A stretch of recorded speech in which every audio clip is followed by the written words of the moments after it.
Hello, everybody. I'm Will. And I'm Kristen. And this is So I'm watching Sirens, Season 1, Episode 3. Monster.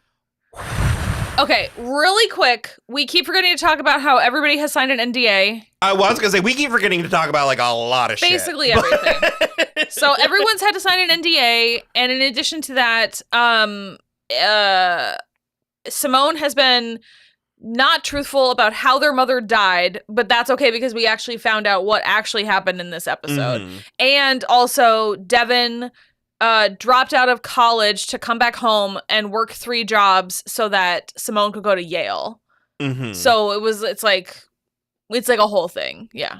Those are like the bullet points of what we've, like, why also Devin feels so like entitled to the like the help being returned to her. So yeah, but there was a lot. A lot of things happened this episode. I mean, there's still 2 episodes left, so this could change 2 more times. But I feel now like I kind of have a grip on it. Okay. Like I kind of get what it is. Yeah, I wouldn't be so. He decreed confidently. Where do you want to start with this one? God. Because otherwise I'm just going to talk about shit that the scene with Megan Fahey and Julianne Moore, price of admission alone. I mean, so she goes to see. I just thought it was a dream. I think it was. Well, I think she was high. Once you said that, it sort of made sense to me. I don't think it was real. She was high and she fell asleep up in his like little tower. I don't think it was real. You don't think she went into Kiki's bathroom? No. Then how did she get in the car with the girls? I think she did. Well, I mean, if in the next episode, because that's when she told Kiki everything. That's when she told her about, Simone told Kiki. Yeah, on the beach. Okay, well then you got this better. I don't think it's real. I think it was like so she's talking to Peter in his little tower, and he's like, my dreams are always so weird when I'm on the island. And she says, I don't dream. And he's like, maybe this is a dream and we're sharing a dream. And then he left her again with more than half of a joint. And then the next time we saw her, she was asleep up there. So obviously she went downstairs. But when we see her go downstairs, it's like all misty and smoky and dreamy. Just like it was when Simone was dreaming at the top of the episode and she thought that Ethan was impaled on that driftwood. Okay. And then I think at some point she got on this shopping trip with the girls, but I don't think that really... I wanted it to be real because it's when she was using siren powers. Well, yeah. She was like, I thought I heard someone singing. Yeah. Well, yeah, I keep wanting the magic to be real. And I'm not sure. I think it's just money. Yeah. I don't think it's the magic. allure of like, I mean, because the thing that Chloe and Astrid and Lisa said, where they were like, okay, so Devin goes on this shopping trip and they like they're having her try on all these like dresses and we land on a beautiful Marchesa number, and she basically is like they all basically say like Kiki like helped us or whatever, which was very funny because Chloe was like, I was a nail tech in Florida, and it's like what they all did before they got here, and that Kiki basically just gave them like the confidence in order to attract these rich men that they're with now. They weren't like gold digging. The men came to them. And then that's when Captain Morgan comes in. I don't want to talk about it. That was amazing. I loved that. I loved every minute of that. That embarrassment of riches that Devin stumbled onto with him. I feel like he's going over the cliff now. He is the trusting and honest. Don't you dare! The trusting, honest yacht captain. That he basically wants her to. Whose innocence will lead to his downfall? Come on. We're doing such a bad job with this one. It was wild. Crazy. It was wild. So, okay, because we're all over the place. So Simone had a dream that she was like going down on the run or whatever, and you're right, she saw Ethan impaled on the driftwood. She woke up. Devin explained everything that happened. She's freaking out because she's gonna miss the run. She goes after. She meets up with Kiki. Kiki's telling her that she's fine with it. She's being kind of aloof in a weird way. So, and I just... in a way that reads murderer, that reads I shoved him off a cliff. Don't even worry about it. Well, sure, but I'm still hung up on her being mad about them sleeping together. But I guess maybe it is at face value. Maybe she was mad at him and not Simone. Yeah, I think so. She wasn't mad at Simone about having the relationship. It was lying about it that she was mad at Simone about. But then also, I think it was like a very mom coded thing because she was like, well, he's just going to leave anyway. It's like, just a summer fling, whatever. You weren't getting serious, right? And she's like, well, I kind of thought we were, but, we'll see, whatever. But then it's like definitely a good misdirect because then the whole episode, she's trying to get back in touch with Ethan and she can't reach him. She's texted him like 18 different times. She's calling him. She's leaving voicemails and she cannot get a hold of him and no one else knows where he is either. Mm-hmm. But then basically, so Simone is like, I'm not lying about anything else. And Kiki goes, well, how did your mom actually die? And she was like, well, shit, that's the last thing then. So she tells her that she killed herself. It wasn't a car accident, but it was in the car. She did carbon monoxide poisoning, but she tried to take Simone with her and told her to color till she fell asleep. But Devin found them and took Simone to the hospital and she was fine. And she really was like, I didn't even know what was happening to me, so, I'm fine. And I was like, just because in the moment you didn't know what was happening to you doesn't mean you're fine. Not being able to comprehend is part of the problem. That is definitely part of the problem. But then Kiki took it in a really creepy mom. She was like, nothing bad is ever going to happen to you again. And, real creepy. We still haven't even mentioned the chocolates from Tokyo. Because it was in the second episode, maybe. Kiki had Simone order chocolates from the same place in Harajuku. Mm-hmm. And I guess it was just to compare to see if he... So, I mean, does she just do this constantly? Is she constantly just trying to catch him lying to her? That I don't know. It's very odd. We also got a little bit of a glimpse into their prenup in this episode, which is apparently ironclad and really bad for Kiki. Kind of no matter what. They need really, really solid evidence that he is cheating, and even still, she might end up with basically nothing. So it turns out. So Kiki gets Simone to follow Peter through the day. Basically he got the chocolates in Soho in New York, but he claimed that it was from Tokyo because he claimed he was in Tokyo. Yeah, for business. So she has Simone follow him all day, and he's buying a bunch of weed, and he's getting some snacks, and he's just talking to people, and Simone's he's really not doing anything. I don't know what you want. And so she finally follows him down to one of the ends of the island, and he's about to go clamming. I'm not doing that. They're clams. They're clams. I'm just following instructions. I know. He was very clear about it. And if I do it that way, then he might kiss me. He might kiss you. Kevin Bacon might.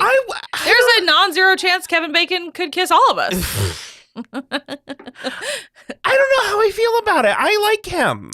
Well, because I was getting the sense that Devin was going to sleep with him, and I was like, Devin, don't you dare. I would be okay with that. Well, sure, but it's going to cause trouble. I would like to see it. Yeah. No, but so while they are clamming in the ocean, he says it was the chocolates, right? He knows how she's onto him, and he's like, would it be comforting if I could prove that I wasn't cheating? And she was like, well, it depends what it is. Turns out his son had a baby and he was at the christening, but these are the kids with the first wife. And there was sort of meant to be I think a dramatic moment when Kiki's talking to the lawyer about how she couldn't have kids. And I'm just am I supposed to be suspending my disbelief about how old Julianne Moore is? Because they wouldn't have been able to have kids regardless. Is Julianne Moore is Kiki younger than Julianne Moore? And by how much? That's all I was gonna say. I was we've only been given an age for Simone. Yeah. So in that sense, I'm allowing the plot to dictate how I should feel about that. And because I mean, Kiki definitely there's a mother-daughter generations of women theme to this show. So I think I accept it. I accept that clearly there was something, or there is something that she didn't and or can't have kids. Yeah, I'm just like minimum she would have had to be like 45 when they got married. Kids are that's already. You definitely still can physically. Especially, I mean, when you're that wealthy. Sometimes, but like also, but apparently that's part of the prenup is like if there had been children, it might be a little bit different regardless of who, is at fault, basically. God, you're right. That scene just was a dream. I like it. I like that it was. No, it was a great scene. It knocked my socks off. Yeah. And because I think is what my issue was, because at first when it was like unfolding, I was waiting for Kiki to have a tail, like a mermaid tail. Sure. And so I think in my mind I was thinking that if it were a dream, we would have a very literal like siren fantastical element metaphor to it. Sure. The fact that it was so grounded in reality. Yeah. But again, I like that based on the conversation she had with Peter and the fact that she doesn't drink. We also haven't really mentioned that she's an alcoholic. She's on her second DUI, which will send you to jail for in New York. Up to 4 years. Was it 4 years? Yeah. And she apparently, we haven't gotten the licking thing back, but she apparently copes with her alcohol impulses by sleeping with men. Yeah. She got the gardener. I love that. One of the gardeners. You don't get a lot of like female characters, let alone, female leads that treat sex that casually and that it's like a coping mechanism for her. Well, it's so amazing. He like tried to kind of like, initiate something for later and she was like, okay, bye. No, we're done. So we haven't actually said though so Peter has this like wonderful scene with both girls, but with Simone, and then he goes to kiss her. And so it's like, that was wild because this whole thing is predicated on him proving his innocence. Well, I don't know that how much he cares about that necessarily. Like he knows he hasn't cheated until he kissed her, I guess. It depends on what cheating is. When she pulled the bike over though as she was leaving, I thought for sure she had been like recording on her phone. But then because there was my concern is I was like, well, now what does she do? Because she can't tell Kiki that, but she also can't not tell her because she's already gotten in trouble for lying, like 3 big lies in one weekend. Yeah, like I said, this episode has been the most that I've like got my talons in, the most grounded I am, or the most that I feel like I get it, but I still don't know what I'm rooting for. Sure, like I don't know what my end game is. Yeah. Because I'm in a very Edmund Turkish Delight place. And so. Yeah, I mean, so basically at one point Peter is like, because Kiki does accuse him to his face of like, she's like, I know you weren't in Tokyo. What are you actually doing? And so he goes to Jose and he's like, I want to go off the grid. Can you like help me? Jose is amazing. Jose slaps. I love him. His name is Felix Solis. He's been great this whole time. I've kind of meant to say that. Yeah. But he had a scene with Kiki in this episode. Yeah. Where it was wild watching someone put her in her place. So, yes. She calls him up there and wearing this beautiful, like, olive-y kind of dress. And she's like, why is my phone not connected to Peter's anymore? Like, none of our stuff is shared. I can't get in there. All the passwords are changed. And he's like, sounds like an IT problem. And they just go back and forth. And she's like, if this is how you're going to play it, you're fired. And he was like, nice try, bitch. I've been here longer than you and I work for Peter. And it was incredible. The whole Spanish part, too. He was like, oh, I'm kind of confused. English isn't my first language. And then she speaks to him in Spanish. And then he makes fun of her accent. No notes. But he's also incredible. Still talking to her like she's his boss. Yeah. Like he's still talking to her with like the language and the inflection of like respect, or like he's still sort of deferring to her. Yeah. Like she's in control, but she's not. It was wild. It was really good. I liked that scene quite a lot. And so then as he's leaving, she tells him to watch his back, and he just goes, very good, and walks away. Truly so good. So then comes the most insane part of this episode. Did we actually finish? Morgan basically has every winter he takes the yacht. No, we're not there yet. Okay. Yeah. So she hooks back up with him because they meet up at the dress shop, and they're on the boat, and they basically are kind of cahooting about the whole, like, we think that she pushed Peter's first wife off the cliff. Which also, it seems that's just like an urban legend. It's like a town, like an island thing. And so that's when he's like, hey, listen, let's figure this out. But then the day after Labor Day, Ethan always has me take the boat down to Palm Springs, and I could just like take my time and go down the coast and like stop in North Carolina and like do all this stuff. And she's like, well, I take care of my dad full time. And he's like, can't you get a vacation? And she is like very sincerely considering going with him. And that's when he gets a call from Simone, and he's like, that's weird. What's going on? And so we all converge at Ethan's house, where Simone has broken in and is looking around, and then they are there also, and they're all just like looking around, and they have this whole scene upstairs in his bedroom where they're like, he hasn't called me, all of his luggage is here, I don't know what to do, like, I think something happened to him. And so Devin unloads and is like, yeah, Kiki killed him. She pushed him off the cliff. I know she did for sure, because she did it to his wife. And Simone is very like, what do I want to say? He's just estranged from his first wife. Mm-hmm. But she's not buying any of it. But it's all very like nebulous, and we're not sure what's going on. And so she does kind of seem to be believing Devin to the point where she's like, okay, fine, we can go, but like, I don't like running from my problems. Evidence to the contrary. And Devin is like, it sounds great to me. And so that's when Kiki starts calling, and she sends it to voicemail. And then Kiki is doing a Find My Phone on her. And then it was the noise too. It was. I was like, oh God. And then she talks to them through Ethan's Nest thing, and it's like, wait right there, I'm coming. And then immediately the doors open, and they all hide badly. But then they hear Ethan, and so they all come out, scaring the absolute piss out of him. And I was like throwing stuff out. I was like, what's going on? Is there a wife? Is he gay, maybe? Because we heard it was another man's voice. And I was like, I don't know what's going on. So Simone is like, I was so worried about you. What's going on? And then out come Ray and the dad. Because he apparently... We can't think of a single reason why. No. Why these three men would be together. Both sisters are like, what are you doing here? Also, it seems that Bruce has not seen Simone since she was like a child. Like, not a child, but like high school. Because she's like, he was like, you're all grown up. Well, also her nose job. But also her nose job. And had her tattoos removed. I forgot about that. This isn't our best coverage. No, it's like really a lot happening.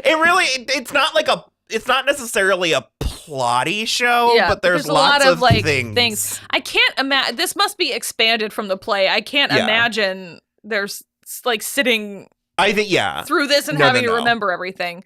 So yeah, we are both here, textbook agog, going like, what is the purpose of these three men together? And he's like, oh, I went up to Buffalo real quick and I wanted to do this tomorrow, but I guess I'll do it now. And the bitch gets down on one knee and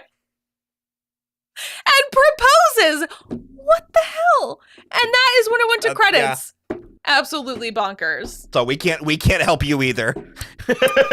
No. You're stuck with that information too. I did also like that Ethan was like, so I went up there and I got your dad and his nurse, and Josh Segarra is just like, I'm not a nurse. Like, it's really funny.